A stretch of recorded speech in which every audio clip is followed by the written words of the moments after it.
অবধি বিরোধী দলনেতা হিসেবে এই 5 বছরে 104 বার কোর্টে যেতে হয়েছে। এই সভাটা আমি অর্জুনদার কাছ থেকে পুলিশের এবং এসডিওর মাইক ব্যবহারের অনুমতি পাওয়ার পরে দেখলাম যে শুধু পরিবর্তন জনগণের মধ্যে হয়নি, পুলিশ এবং প্রশাসনের মধ্যেও পরিবর্তন এসেছে। তাই আজকে আমি এখানে হাইকোর্ট ছাড়া অনুমতি নিয়েই সভা করছি বা সভার অনুমতি পেয়েছি। আমার অ্যাপ্লিকেশনের ভিত্তিতে বেলডাঙ্গাতে 5 কোম্পানি প্যারামিলিটারি ফোর্স ডিপ্লয় করার নির্দেশ দিয়েছে এবং তারা বলেছে ভারত সরকার যদি মনে করে এই দেশ বিরোধী শক্তির বিরুদ্ধে ব্যবস্থা নিতে এনআইএও করতে পারে। এবং মুর্শিদাবাদ জেলায় যে উপর্যুপরি লাগাতার এই জামাতিদের আন্দোলনের নামে হিন্দুদের উপর অত্যাচার, এর বিরুদ্ধে হাইকোর্ট কঠিন এবং কঠোর ব্যবস্থা নিয়েছেন। কেউ থাকবে না এই মহিলার নেতৃত্বে যে সরকারটা এই রাজ্যে চলছে, গোটা প্রশাসনকে জামাতিকরণ করে দিয়েছে, পুলিশকে জামাতিকরণ করে দিয়েছে। পুলিশ টেবিলের তলায় ঢুকবে, শাটার নামিয়ে দেবে, বিএসএফ গিয়ে উদ্ধার করবে। এই সরকার 11তে এসে যেমন টাটাকে তাড়িয়েছে, 16 সালে এসে যেমন চাকরি বিক্রি করেছে, 26-এ যদি এরা কোনোভাবে আসতে পারে তাহলে এরা আপনাদের এই রাজ্যে হিন্দু শূন্য করার কাজ করবে।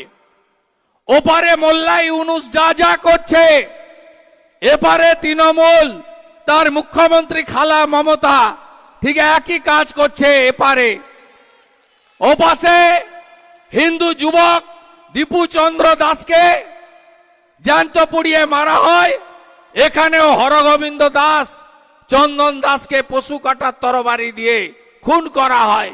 এবারে নবম এসআইআর চলছে। এই এসআইআর কে কেন্দ্র করে তৃণমূল কংগ্রেস গোটা রাজ্য জুড়ে নৈরাজ্য তৈরি করছে। প্রত্যেক দিন বিডিও অফিসগুলোতে হামলা, আগুন লাগানো, অবৈধ পথ অবরোধ, বিজেপির ক্যাম্পে হামলা এবং বিভিন্ন ভাবে এরা নৈরাজ্য করছে। আজকেও সন্দেশখালী থেকে গোসাবা চারিদিকে হামলা আর সন্ত্রাস হয়েছে। ইলেকশন কমিশন অফ ইন্ডিয়া তারা গর্তে কার্বলিক অ্যাসিড ঢেলে দিয়েছে, গর্তে কার্বলিক অ্যাসিড ঢেলেছে। আর যত বাংলাদেশি মুসলিম অবৈধ অনুপ্রবেশকারী রোহিঙ্গা তারা কিলবিল করে সাপ যেমন বেরোয়, গর্তে কার্বলিক অ্যাসিড দিলে এই সাপেরা সব বেরিয়ে এসেছে। হ্যাঁ, কিছু কিছু আমাদের হিন্দু লোকজন, সাধারণ লোকজন, ভারতীয়দের অসুবিধা হচ্ছে, তাদের হিয়ারিং এর নোটিশ হচ্ছে।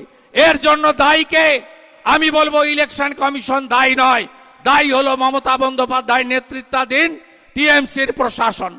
আপনারা জানেন বিহারে যখন এসআইআর হয় রাজ্য সরকার সম্পূর্ণ সহযোগিতা করে। আজকে ইলেকশন কমিশন অফ ইন্ডিয়া এবং তার সিও পশ্চিমবঙ্গ সরকারকে একাধিকবার চিঠি লিখে 1000 ডাটা এন্ট্রি অপারেটর 4 মাসের জন্য চেয়েছিল। এই সরকার এত দাম্ভিক, এরা বাংলাদেশি অবৈধ অনুপ্রবেশকারী মুসলিম, রোহিঙ্গা এবং মৃত ভুয়া ভোটারকে বাঁচানোর জন্য এরা ডাটা এন্ট্রি অপারেটর দেয়নি। আজকে ডাটা এন্ট্রি অপারেটর না দেওয়ার ফলে কার নাম ডিএএস DASS হয়ে গেছে। এইভাবে সমস্যা কিছু তৈরি হয়েছে।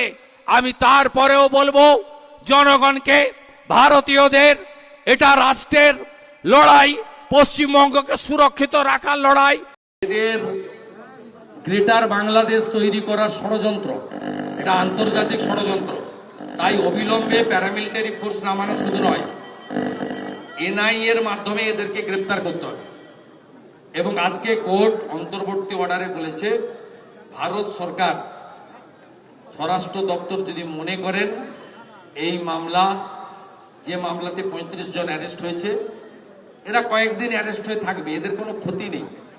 এদের নেতা, এখন এদের নেতা হয়েছে হুমায়ুন কবির, ধরা পড়েছে আসাউদ্দিন ওয়াইসি, মমতা ব্যানার্জির হাতের বাইরে চলে গেছে। আর ওর পুলিশ তো এদের দেখলে কিছু করবে না, নয় টেবিলের নিচে ঢুকবে, নয় শাটার নামিয়ে ঢুকে পড়বে ভিতরে। এরা এদের প্রত্যেকের বাড়িতে রেশন পৌঁছে দিচ্ছে এই জঙ্গিদের বিরুদ্ধে, বাড়িতে বলছে আমরা কয়েকদিন পরে জামিন করিয়ে নেব। এই সরকারটা ওদের সরকার, ওরা সব জায়গায় বলে।